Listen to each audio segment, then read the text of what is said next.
Howdy, friends. This is the Magic City Motormouth Fast Eddie Layne with your invitation to join yours truly, along with Mark MaBo Bowman and the Oracle of Ominous, the Wicked Nemesis, every Sunday night, 6:30 p.m. Eastern, 3:30 p.m. Pacific for Beyond Ringside Live. Wrestling, mixed martial arts, sports talk, and a whole lot more. Keep your eyes open on BeyondRingside.com for all of upcoming show information, and of course, catch us on social media as well. Until then, we'll see you this Sunday, 6:30 Eastern for Beyond Ringside Live on the Beyond Ringside Radio Network.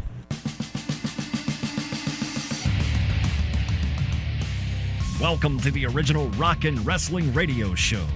Welcome to Beyond Ringside, your source for wrestling, MMA, and boxing in the Southeast. To contact the Ringside Roundtable of Beyond Ringside, email them at beyondringside@gmail.com. And now, your host for Beyond Ringside, the man, no myth, all legend, Fast Eddie Layne. Want to say greetings, good afternoon. How you doing on this third day of July? Wow, holiday weekend, and we're ready to have some fun. Live from Studio One, yours truly, tag team partner coming on board, Mark MaBo Bowman. What's up, brother? A man should not have to see his grandfather's penis twice in one day. Should not be once in a millennium. That's all I'm going to say. Unfortunately, I had to see it twice.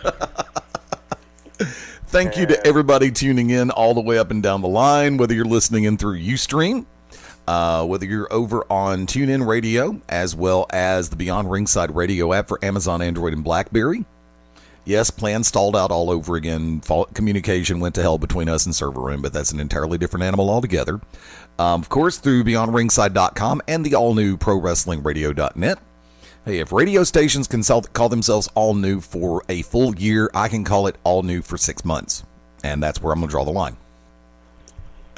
Before we dive on into it, trifecta in play throughout the course of the evening. Corner to Corner, brand new episode kicks off at 9 p.m. Eastern, 8 Central tonight. Special guest coming on board for this holiday weekend, the Patriot, Del Wilkes, coming in to join Corner to Corner tonight. And a brand new... Oh, rip off! Shh.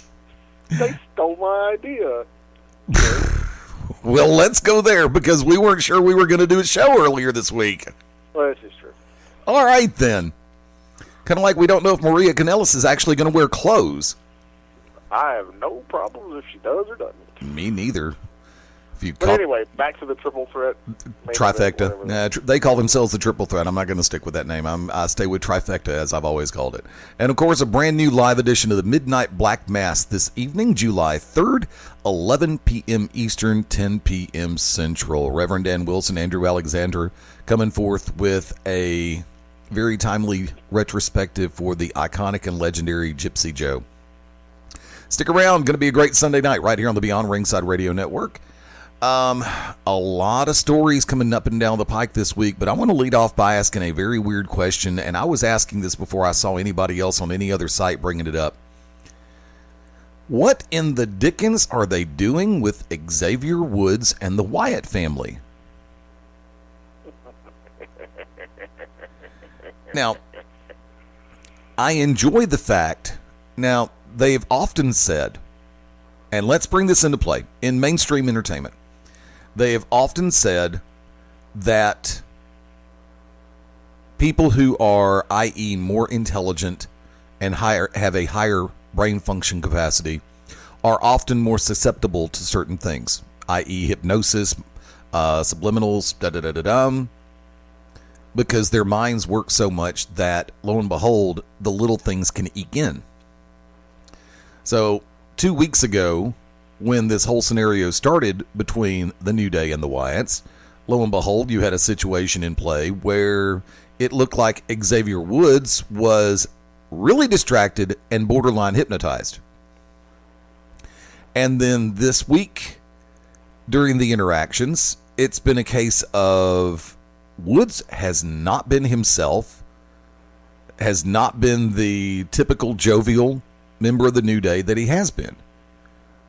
Mark, I'm going to bring you right on in on this one. Your thoughts? You really don't want my thoughts.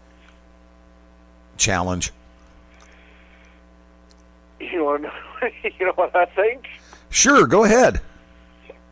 I think they cornholed the poor little guy. Oh, that's bad. And he's suffering from PTSD.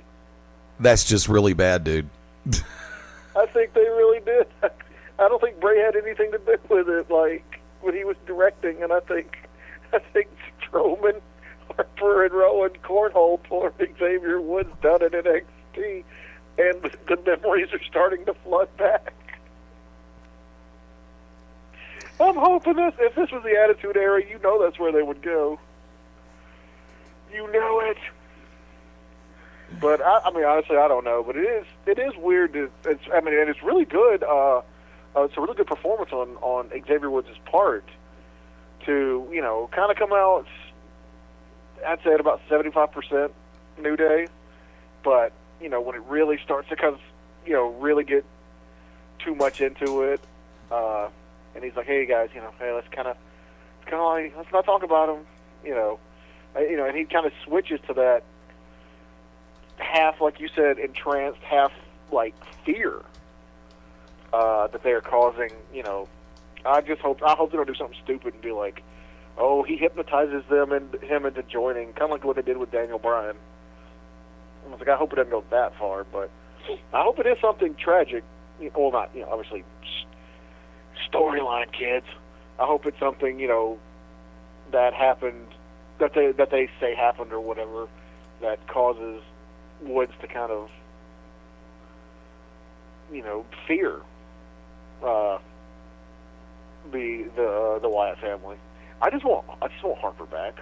Can we just get Harper back though? Yeah, conceivable, impossible, all the above. Because he added so much. I mean, yes, Strowman is menacing and Rowan is Rowan, but if you wanted that real scary crazy with the eyes and the hair all over them and then the yeah, just I miss Harper. I'm sure you do. Plus he's a hell of a talent, but I mean, obviously it was like, Kofi was portraying Eric Rowan and Xavier was Luke Harper, but I mean, I know Big E was supposed to be Bray, but Bray doesn't wear coveralls. And the gray beard, I was like, is he supposed to be Bray or is he supposed to be, the Hatfields and McCoys that were in the whole Bugs Bunny cartoon? Bugs Bunny cartoon. This is New Day we're talking about. I know, but it was just so funny. I was just like, that's not even close. But maybe they couldn't find a Hawaiian shirt big enough for him.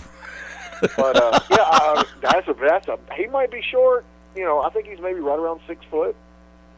5'11", 6 foot. That's a big dude. He is wide as all outside. Oh, he's a hoss. Huh? He's a hoss. Oh yeah.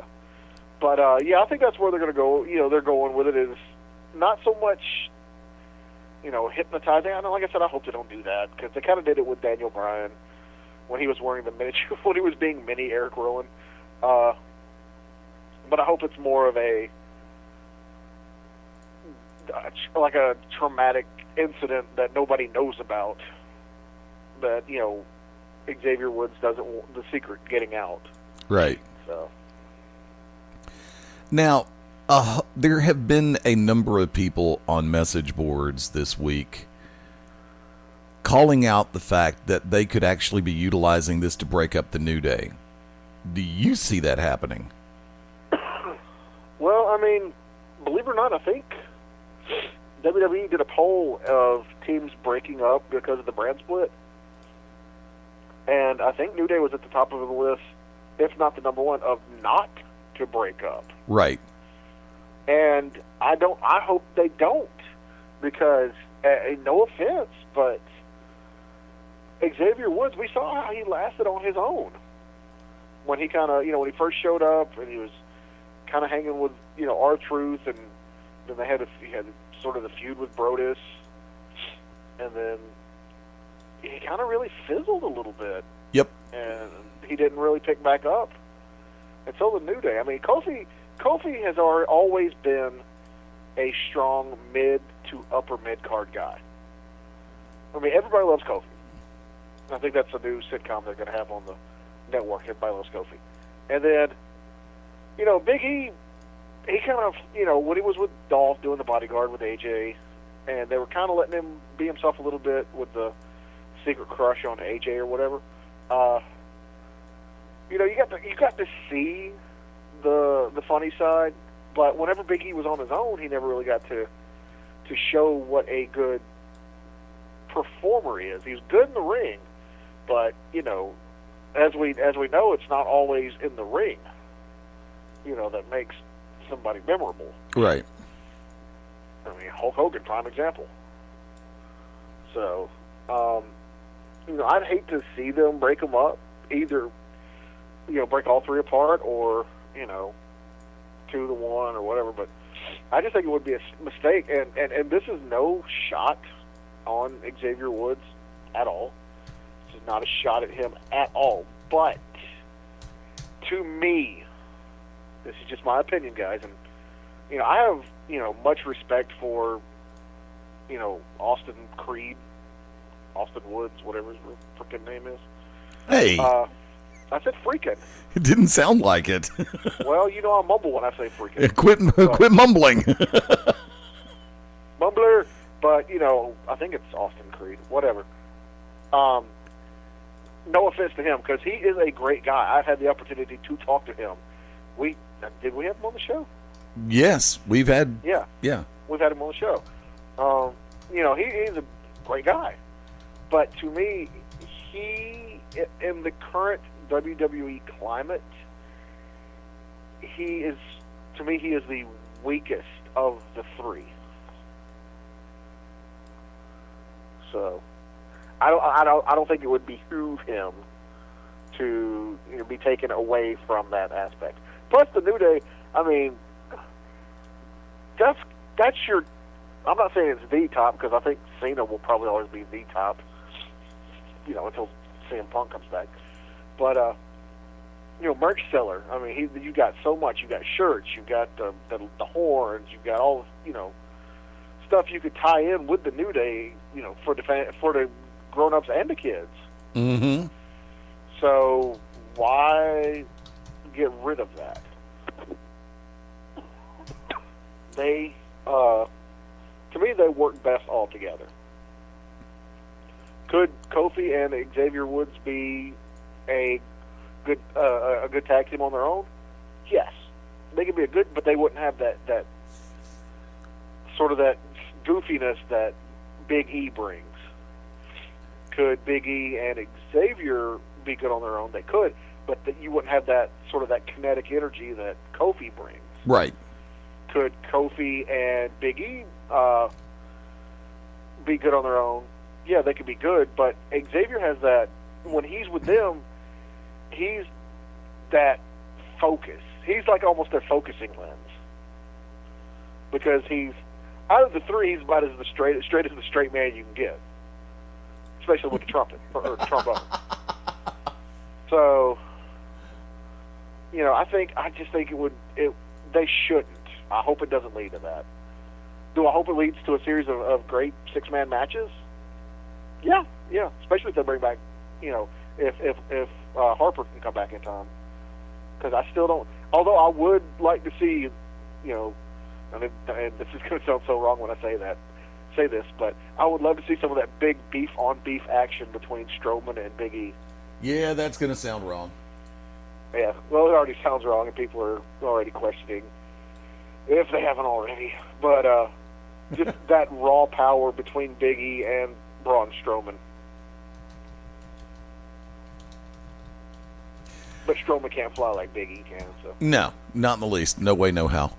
Therein lies the funny part, because, we talk about different factions, groups, organizations all the time that just seem to have an it factor to them. And I'm one of the first ones to admit when I was wrong. I felt I didn't give New Day much of a chance. And when it came down to it, I was wrong. As time progressed and they continued to give the New Day more material to work with, more latitude to just cut up, goof off, be goofy. I'm sure that Vince, of course, a lot of what they do does have Vince's fingerprints all over it. But the way that I look at it. I wouldn't say so much fingerprints, but I would definitely say a stamp of approval. You know what I'm saying? Yeah. Because, I mean, there's tons of stuff they come up with, and I'm like, there's no way Vince could come up with that. But I have no doubt that, you know, they're like, hey, Vince, what about this? And he's like, I like it. So, you know, I could see that. But, and I agree. Like, when they tried to do because they weren't, even when they were heels, they were kind of like doing the Kurt Angle, you know, be positive thing. But when they tried to bring them in as baby faces at first, and they were doing that sort of that choir, churchy, you remember those vignettes and all that? Yes, remember it very well, and that was one of my major problems with it because I felt it was very stereotypical. Yeah, and to me, they didn't let. I mean, to me, like with Biggie broke out to me when they when they went full heel. Right. You never go full heel. But when they went full heel with it, and Big E was really allowed to shine, I think that's when they just like, you know, strap on a rocket pack, go straight to the moon. And then of course, you know, they let them have their heel run, and they did what they did, and then that's when everybody was like, hey, these guys are actually entertaining. And then of course, you know the machine in Stamford, they were like, hey, wait a minute. The crowd's really liking this stuff. Yeah. Hey, maybe we can design shirts and light up penises to go on the kids' foreheads. Hey, let's make money off of them. So, and that is some. I was like when they first started doing the church thing, I was like, but when they started doing the positive heels, which in a way that worked for them, where it didn't, and Kurt Angle, but where it didn't really work for Bo Dallas.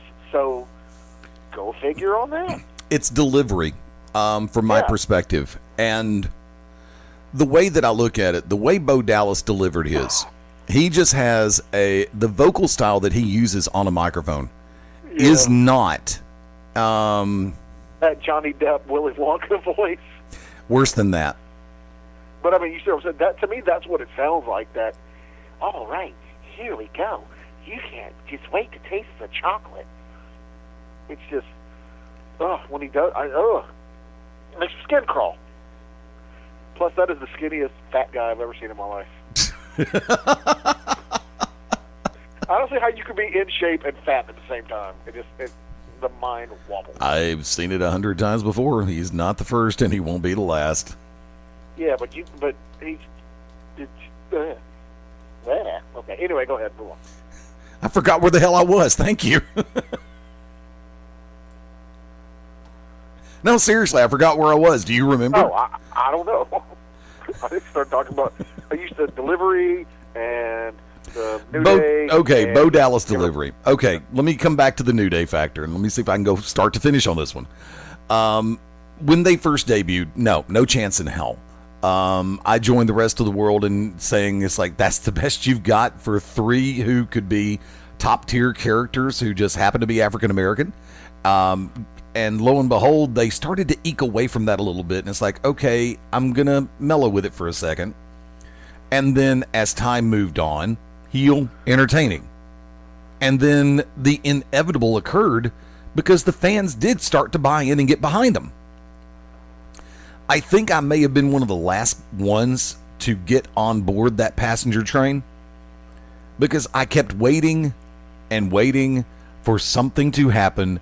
I kept saying the other shoe's going to drop. Something stupid is going to be done. And I'm going to sit back and go, ha, told you so. Well, never happened.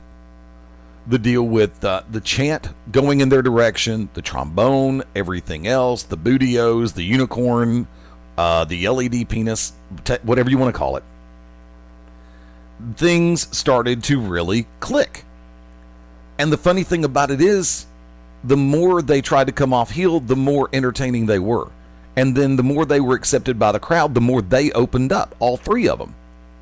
And as they opened up, the crowd took them in that much more. Okay, guess what? We're going to go ahead and play New Day Rocks. And as time has progressed, and now I see this, I'm going to sit back and say no.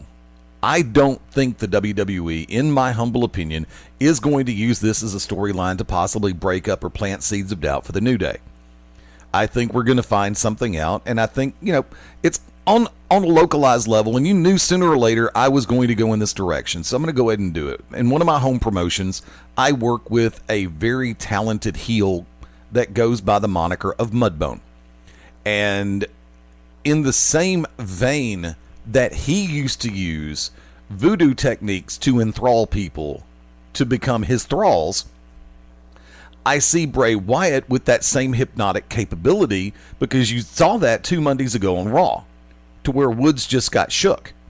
It's like he became totally absorbed by what Bray Wyatt had to say, and they had to shake him out of it. Well, this past time around, it's like, oh, okay, lo and behold, Woods has not said or done that much, because the fact is, like, this guy's gotten in his head. So they may utilize Woods as the proverbial weak link, which some fans still believe Woods is the weak link of the New Day, which I find that ultimately hilarious. But that's an entirely different animal. People are entitled to think what they want to think, right or wrong. But from that vantage point, I think they're going to find a way to shake through this, and I think it's going to make for a great series of six-mans. Whether or not the other one comes back, I don't know. But by the same token, I'm also going to sit back and say, take things for what they are. For some reason, and this is just me, WWE has not always come through when they've had the opportunity for a good six-man war. They had a couple of matches between Evolution and New Day. I mean, not New Day, but the Shield. The Shield. Yeah, they had a couple of teasers between the Shield and the Wyatts. But as far as trying to build an ongoing storyline, they failed miserably in the creative department. Granted, you did have the great six-man at one of the live events on the WWE Network. Yes, you did. Just before the heel turn by Rollins. And I felt that they could have carried that a little bit further, but by the same token, it also involved Batista, for which nobody cared about. That's just me. And probably a couple of million other people. It's like, Boo-tista, Blue-tista, whatever, take your pick. But they never really delivered. And this is where I guess my age is coming into play. When I think of a good six-man war in the world of pro wrestling, I'm going to say this, and I'm going to follow through. I'm going to be predictable, because it's one of my favorite of all time. Freebirds Von Erichs. They had wars. Granted, you can't bleed on WWE TV or on live network events. And the Von Erichs and the Freebirds probably could have taken care of the whole state of Texas as far as the Red Cross goes. But you can have good, solid, believable, credible matches that continue to propagate a great possible storyline or great storyline without a ton of blood. Granted, color helps, but that's just me. Coming back over, yeah, Woods, tremendous talent. And I don't know why. I blame creative. I blame the production for not being able to give him something that people can sink their teeth into when it comes to him. He's a great in-ring talent. He's a good hand, very creative, great on a microphone. And I just, like I said, I blame bad timing and bad placement on the production, on WWE Creative and the creative team, for not being able to give him a character that people can sink their teeth into. That's why I'm glad it's finally worked out with the New Day, because people can see a little bit more of Xavier Woods in a good way. What was the other one that we were talking about that you brought up?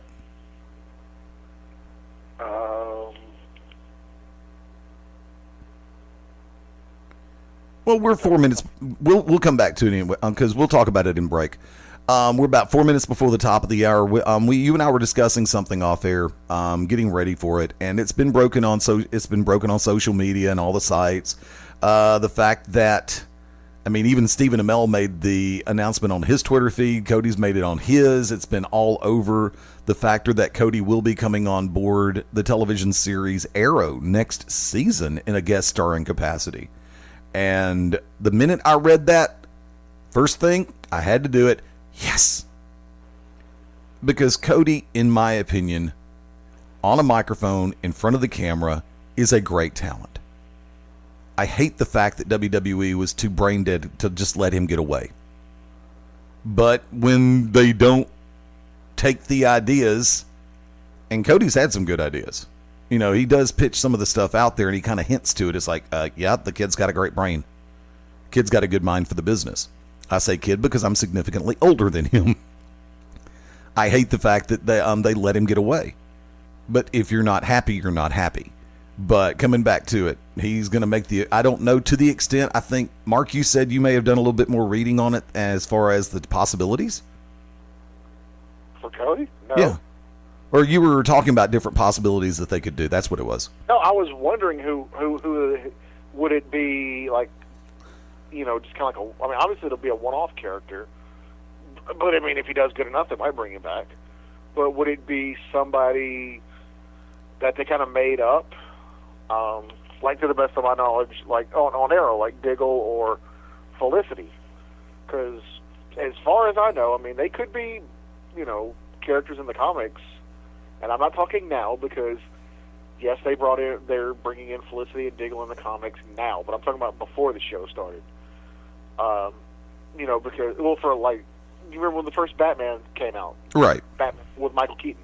I never knew Vicky Vale. I thought Vicky Vale was made up. But no, she had actually been in the comics, I think, in the 70s and early 80s or somewhere around there. Right. See, I didn't know that. So I don't know. But to the best of my knowledge, Felicity Smoke and John Diggle were made up for Arrow on CW. Would they do that for Cody? Or could he be playing an already established DC character? If he does, who would he play? Villain or hero? You know, could he be the Guardian, which some people were saying, with the way Diggle's helmet looks in the current season, but he's like Spartan or something weird. Could he be a villain? I mean, with the way he portrayed, and I know they couldn't get away with it because it's one, it's already established on Gotham, which I've maybe watched one episode of Gotham, but you know, they haven't really worked out the logistics of bringing in anyone from the Trinity of DC, being Superman, Batman, or Wonder Woman, bringing anybody from their universe. But I could see Cody, believe it or not, playing the Riddler. Or if they didn't already have a trickster established over on The Flash, and it was great seeing Mark Hamill reprise his role from the old Flash series on CBS, of portraying the trickster as well. I could see Cody being the trickster, all because of how he was with Stardust. Right. I could totally see him playing someone who's off kilter. But you know, I mean, you know, they've already got a Riddler on Gotham and all that. But would they make up somebody? Would he just be Detective so and so who's, you know, on loan from the Opal City Police Department? Or, you know, I would like to see, I would like for them to take advantage of not only Cody's, like, physique and build, but also his range, and putting him as an established DC character. You know, obviously it doesn't have to be anybody huge. I don't think they're going to do that. Ooh, perfect example. If anybody is familiar with the Creeper, Jack Ryder, TV show host, something goes wrong and he can transform into the Creeper, who I think the Joker, but with a little bit of a moral compass and more physical as far as acrobatics. Mm-hmm. But I could totally see Cody playing Jack Ryder, because he does have the good looks to play a TV host, and then easily being able to somehow flip into the Creeper. I think that'd be a great, which he could do by putting on the Stardust voice. So, boom! I just wrote it right there. You're welcome, CW. Cody Rhodes as the Creeper. Conceivable. That could easily work. As we make our way to the top of the hour breaks, want to say a very special happy birthday wish to one of our own in the form of Angie Tessarian, Angie Nemesis. Of course, the significant better and, of course, significant other of the Oracle of Ominous, the Wicked Nemesis, celebrating her birthday tomorrow, July 4th, 2016. Also, the PWA No Limits champion, Kevin Blue, celebrated his birthday yesterday. Good friends of the family, legendary referee Scrappy McGowan, celebrating Tuesday, July the 5th. Good friends of the family, Charles Zanders, who we have worked with and interviewed on some of the various shows. Also, one half of Hashtag Trending Now alongside of Ace Haven. Charles celebrating his birthday on Wednesday. One half of one of the coolest tag teams ever, talking about the Dark City Fight Club, Corey Chavis, celebrating his birthday this Wednesday as well. Birthdays are one thing. We're not going to get into too many special occasions around here because it's like that takes up way too much time, and this is only a 90-minute to 2-hour show, depending on exactly how nuts we really want to get with it. But, folks, hang tight. Going to the top of the hour break. Beyond Ringside Live continues right after this. You are locked into the show of all time, Beyond Ringside. When planning your next party or special event, insist on the best. Full Range Entertainment is a professional entertainment company providing a full range of services. From professional disc jockeys and MCs to catering and photography, when the details of your special day must be perfect, call us first. Wedding receptions, corporate parties, school functions, birthday celebrations, and more. We also have Birmingham's largest selection of karaoke tracks available. With over 40 years combined experience, Full Range Entertainment can provide you with the talent and professionalism you need and deserve to make your next event one you'll never forget. For more information on the full range of services we offer, call 533-HITS. That's 533-HITS. Or check us out on our website at fullrangeentertainment.com. This is Dr. Tom Pritchard, and if you want to listen to the best in professional wrestling, get locked in to Beyond Ringside. The To Be Determined show live Wednesday nights, 9 Central Standard Time. Join myself, the Oracle of Ominous, the Wicked Nemesis, the Grand Design, Clyde Braddock, and the Magic City Bowman Fast Eddie Layne as we take you to the edge of uncensored. Yes, we go uncensored, so make sure you have your earmuffs.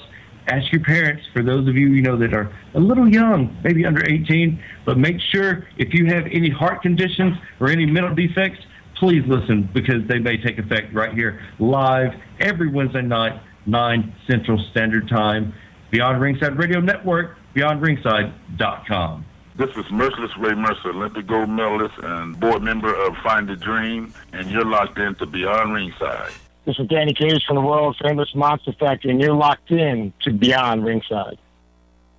Sunday nights at 11 p.m. Eastern here on beyondringside.com. Join us for the Midnight Black Mass. Myself, the Reverend Dan Wilson, brings you the dark gospel of professional wrestling, uncensored, unedited, uncut, and not for the faint of heart. You can find out more about us at youtube.com/pottyhumor or subscribe at Potty Humor on iTunes and Stitcher today. This is the Crowd Wrestler fan, the 30-day Wills. Yes, sir, and believe me, you're locked in to Beyond Ringside. Howdy, friends. This is the Magic City Motormouth Fast Eddie Layne with your invitation to join yours truly, along with Mark MaBo Bowman and the Oracle of Ominous, the Wicked Nemesis, every Sunday night, 6:30 p.m. Eastern, 3:30 p.m. Pacific, for Beyond Ringside Live. Wrestling, mixed martial arts, sports talk, and a whole lot more. Keep your eyes open on BeyondRingside.com for all of upcoming show information, and of course, catch us on social media as well. Until then, we'll see you this Sunday, 6:30 Eastern, for Beyond Ringside Live on the Beyond Ringside Radio Network. Hello, this is Ricky Morton of the Rock and Roll Express, 8-time NWA World Tag Team Champions, and the true independent outlaw wrestler of the world. You're locked in Beyond Ringside. What's up, everybody? It's Stan Grubb for Corner to Corner Wrestling Radio and the Beyond Ringside Radio Network. Hey, join us every Sunday night at 9 p.m. Eastern Standard Time as the triple threat of wrestling radio goes live every week, giving you their thoughts and opinions on the world of professional wrestling. Myself, Brian, and Rob, all live, all here for you. And as my good friend Rob would say, from corner to corner and pillar to post, we bring it to you every week at 9 p.m. Eastern Time. BeyondRingside.com and Pro Wrestling. This is Evan Ginsberg, associate producer of the movie The Wrestler, host of Legends Radio and Legends TV, and you're locked into Beyond Ringside.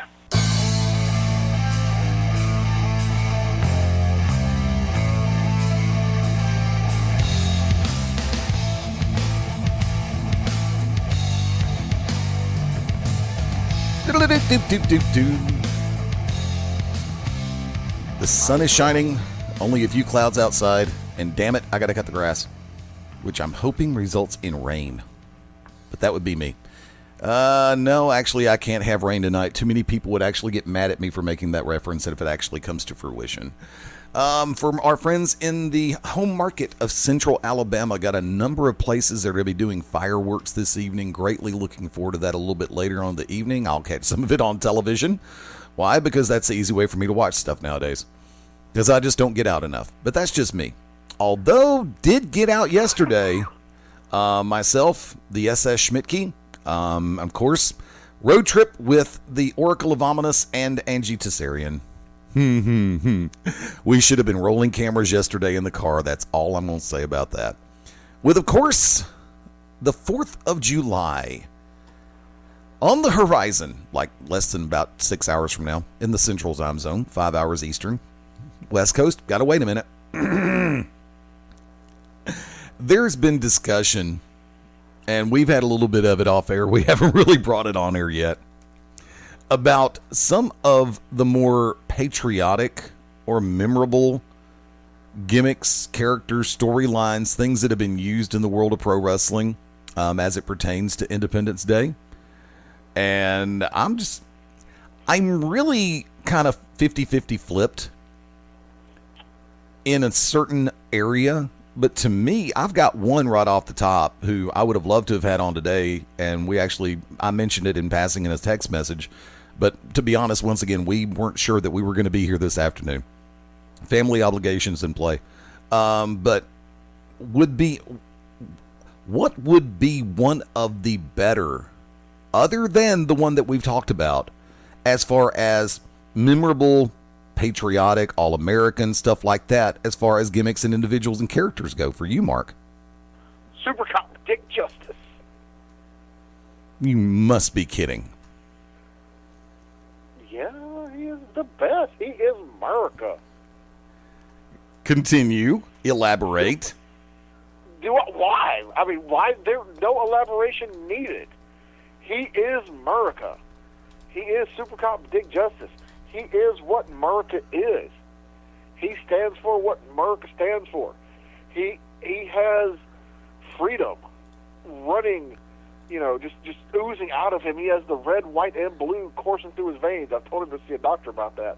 But he says no, because he's America. You cannot tell me Super Cop Dick Justice is not patriotic and just America.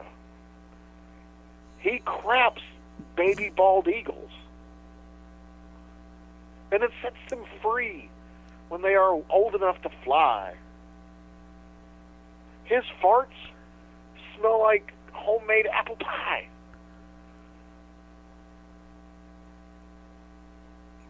His mustache was crafted from some of the letters and words written on the U.S. Constitution. It's Super Cop Dick Justice. What more do I have to say? America. No, I worked with her last night in Carrollton. That's America, not Murica. America. Okay. We can go in that. Well, you can go in that direction's easy. You said to me top patriotic gimmicks. Super Cop Dick Justice. And I'm telling you, everybody loves Dick. So. Oh. If there's two things in this world that people enjoy having, are Dick and Justice. That'll do. Let it go. That'll do. Do you enjoy both of those? Exactly. America. You are. The sad part is, folks, he doesn't smoke weed. He really doesn't. America. But okay. Well, how about we do this? Obviously, the one you don't want to mention, because even though you already mentioned it, especially at the top of the hour, we'll go. How about this? We go personal opinion, good one, bad one. How's that? We can work with that. Well, like we go back and forth. So I did my personal opinion. One of my favorite ones, Super Cop Dick Justice. To me, I'm going to say worst one. Because even at the time that this happened, I wouldn't say I was a little kid, but I was probably at least teenager, but not to the point to where I could be snarky teenager.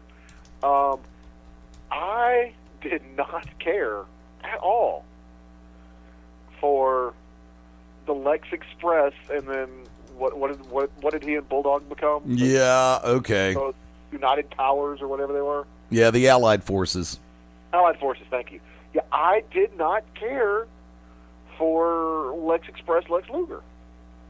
I thought it was, even for that time, it was hokey and cheesy, and he was riding around on a bus, allegedly shaking hands and meeting people. Thanks, Obama, you destroyed kayfabe. But, sorry, I just want to say that.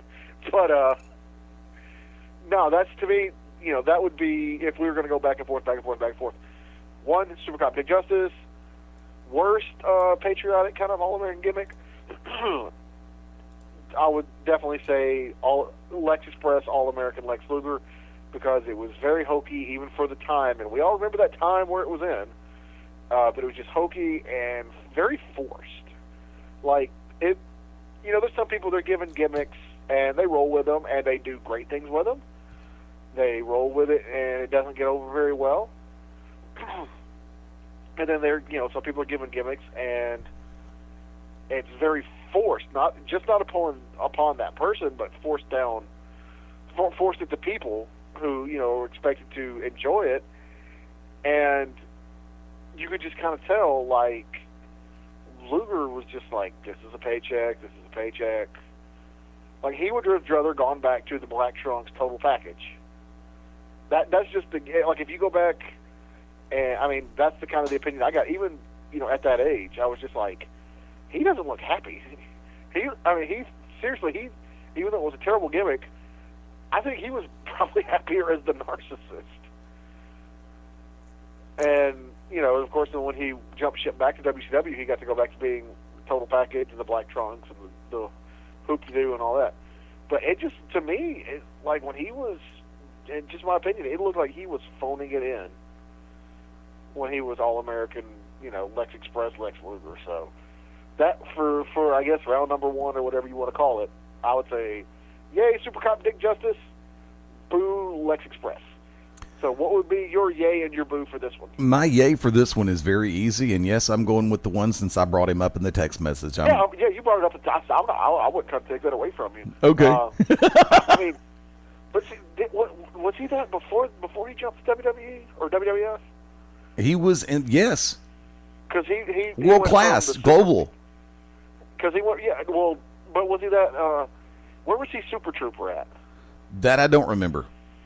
Because I remember he was a Super Trooper, and then he started coming out as a Patriot. I want to say right, Del Wilkes. He was there in World Class. He was there in Global Wrestling. World Class, yeah. Because I would remember seeing it on ESPN, but as we know, ESPN ran everything from World Class to AWA to anything. GWF is what I was trying to say. Yeah.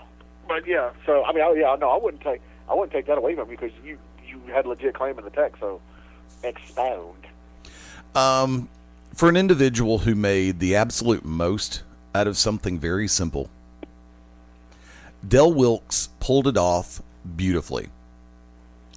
He didn't get campy. He didn't get hokey. He didn't get corny. He stayed true to the mission. In pro wrestling, the presentation is half the fun of keeping it simple. Del Wilkes came out with a very simple message, a great in-ring style, good on the microphone. Proved him. He really was. I think his accent might have been a bit of a speed bump for him, because he did have that southern drawl.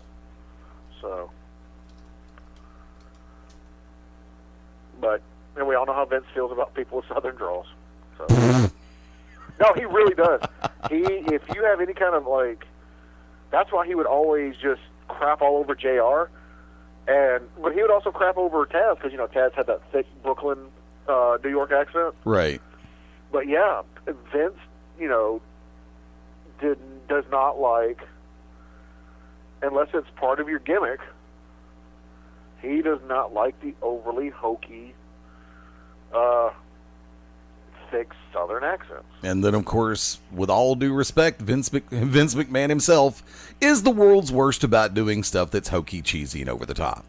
Of course. But like I said, that's just something I wanted to interject. And I think when he finally got to the WWF, I think maybe the accent, and I'm surprised they never did put the belt on him, or at least the IC belt. For the record, the Trooper was actually, I believe, 88, 89, 90 in that neighborhood. Yeah. I remember because I remember looking at him, I was like, I was a young kid, and I was like, yeah, I can get behind this guy. I was like, yeah, Super Trooper, rock on. And then, go ahead. Go on about your boyfriend. Really? Kind of like you went on about Dick Justice. Oh, I love Dick. Yes, we know you do, dear. Plain and simple, we know you do. But from that vantage point, if it came down to trying to pick a worst, I think I would be very hard-pressed due to the fact that I try to forget the crap. I try to forget a lot of this. I mean, it's like, okay, things like the Shockmaster are ingrained in your brain. Vince McMahon pulling off the hood and going, "It was me, Austin!" Things like that. Or the Black Scorpion, it was Flair, when everybody thought it was going to be somebody else. And, case point scenario, there's some things that get stuck in your head that you can't get rid of. Kind of like MaBo's last comment. But from that vantage point, shut up. Don't say it again. We've moved on. Richard. Do you want to call him and get him on the phone so you can say it again to him directly? Maybe. Okay. Yeah, you need to get him back on the show. Go ahead and get in touch with him. We'll get him back on soon. Well, there might be a reason to have him on specifically coming up. We will know soon. Yes, I know there will be. Well, you do, Potato Ice, go. Who would you, your worst? I can't really pick a worst because I don't really, all the ones that pop into my head right now were actually passable or good. So okay. I'll toss it back to you. Well, okay, worst. The worst is when he teamed up with Mark Bagwell for Stars and Stripes. That was pretty bad, wasn't it? Thank you very much. But okay, well, we were just talking there, and you said Mr. America. You didn't care for Mr. America. I was going to save that one for later. Oh, well, you said you didn't have another one, so. To me, another good one, even though he took it in so many directions, Kurt Angle, Olympic gold medalist. I thought it was, what more could be said about Kurt and his sort of patriotic U.S. gimmick? Whether he was, bayface, heel, he always worked it, and of course, when he finally moved past, but just the way he would incorporate the red, white, and blue into the various singlets, I always thought that was, great, just to see how he would do that.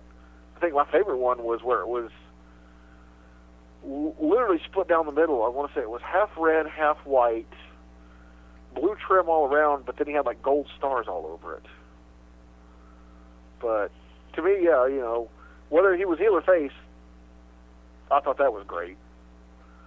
But sort of in the same voice, when Swagger was doing his All-American stuff, it was like he was literally almost, lifting just about everything. Not the We the People.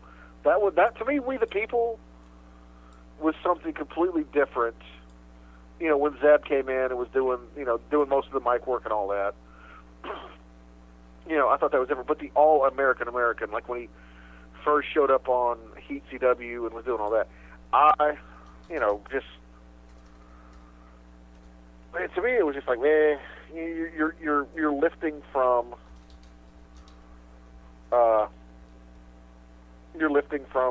Kurt. So, what about you? What you got? Okay, because I never really caught when you made the transition from Kurt to Swagger. So it's like, no, but no, I said on the same vein of being the worst. Yeah, would be that. From that vantage point, I will go ahead and throw this one out there. In my humble opinion, one of the greatest of all time, whether he worked heel, whether he worked face, and I even forgave him for that little period of being anti-American, so to speak, and taking the money and going over to the other side, and that would be Sergeant Slaughter. Witherby, and I remember vividly, because I was young enough, I'm old enough to where I can go back to this, where he was a part of the G.I. Joe franchise. I'm old enough, I can remember that. But by the same token, I sit back and say this: make the money. That is part of those three words that I'm going to bring up a little bit later, laying claim to the words the American dream. Abstract though it may be, I'm taking it. Sergeant. No, that's not. I mean, I know where you're going with it, and that's perfectly fine. Okay, but abstract or not, in this particular regard, whether Sergeant Slaughter was the heel drill sergeant, which people who served in the military up until recently, I have a stress card. Don't get me started. Had to deal with certain drill sergeants and DIs who were that tough and that strict and that verbose. So there were actually people in the military who's like, man, he's kind of like spot on. But I've always appreciated the character of Sergeant Slaughter. Even when he was heel, he was still had that American sentiment to him. And like I said, the G.I. Joe run. And then coming back a little bit later, granted, he joined the defector class and moved over to the bit with Adnan Al-Kaisi and the Iron Sheik, and then turned around, broke from those ranks, and went All-American all over again. And I think that Sergeant Slaughter is definitely one of the most workable patriotic characters in history of pro wrestling. Flip side of the coin, you brought up Zeb Coulter, and unfortunately he was a part of this, and that would, in my opinion, would probably classify in the return of Alberto Del Rio, Zeb Coulter having to be a part of the Mex America situation with ADR. I've not been a fan of ADR since his first heel appearance in WWE. Bringing out the cars, the scars, Ricardo Rodriguez, ADR was gold. And then they turned him babyface. And they gave him the disco remix of his entrance music. Oh God, horrible. But go from there, you tried to do a hybrid where you had Zeb Coulter practically sell out his character on the complete rewrite for not just the American sentiment, but the Mex-American sentiment, which I felt was the grassroots part of the League of Nations, to which Coulter should have been in there. But it did not do the real Americans side of Zeb Coulter any good to work in that storyline. And I hate to see the fact that he had to be a part of that, but that's just me. So yeah, the Mex America bit with ADR, absolutely horrid. MaBo? All right, well, you stole my Slaughter, and that's cool. So I got another one. For those of you who are, as Eddie would say, who are old enough to remember, and I came in right when they were kind of taking off in the WWF, but the U.S. Express of Barry Windham and Mike Rotundo, because that was where you sort of had Hogan. He was doing the patriotic thing, but not to the extent, and I'll tie this all together with it. Hogan didn't really go super patriotic until the U.S. Express broke up and Barry Windham left and went back to the NWA.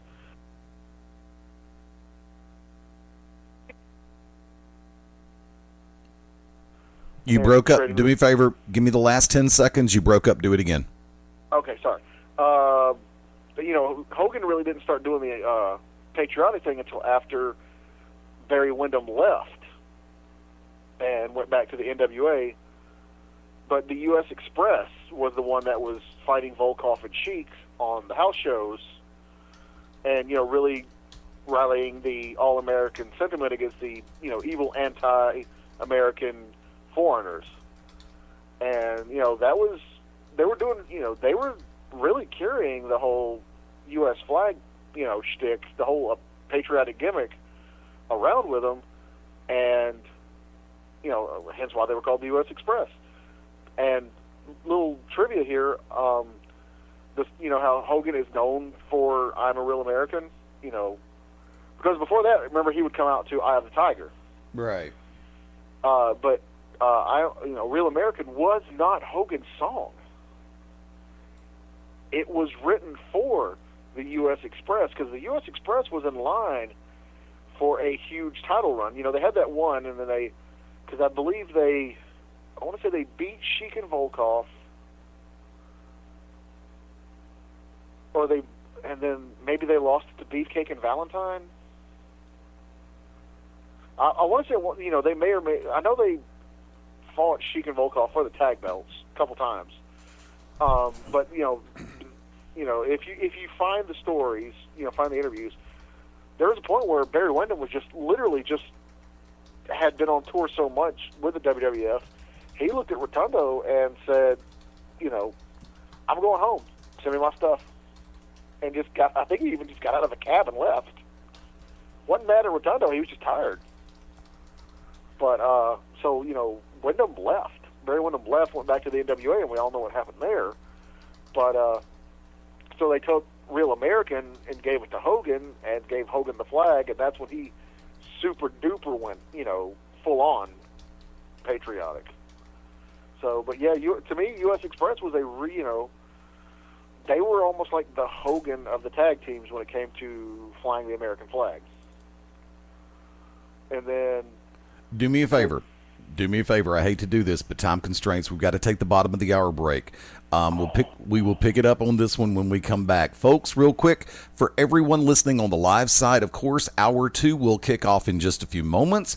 For those who are joining us via replay on YouTube, Facebook video, and Daily Motion, please take a moment, drop on over BeyondRingside.com, ProWrestlingRadio.net. You can catch the balance of today's episode of Beyond Ringside Live, as well as all of the original programming right here on the Beyond Ringside family of shows.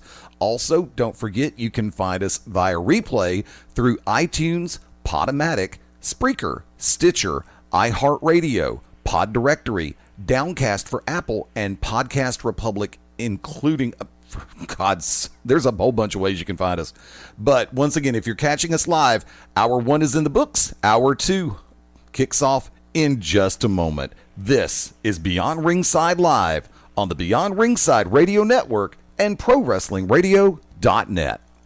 Ladies and gentlemen, wrestling fans from around the world, I'm Lightning Mike Quackenbush, the master of 1,000 holds, and you're locked in for Beyond Ringside. Everybody, it's Jakara's finest, the chocolate ice cream dream, the backcourt bandit, Sugar Dunkerton, letting you know that you are locked in to Beyond Ringside. Shoot, shoot, shoot. Do not turn that dial.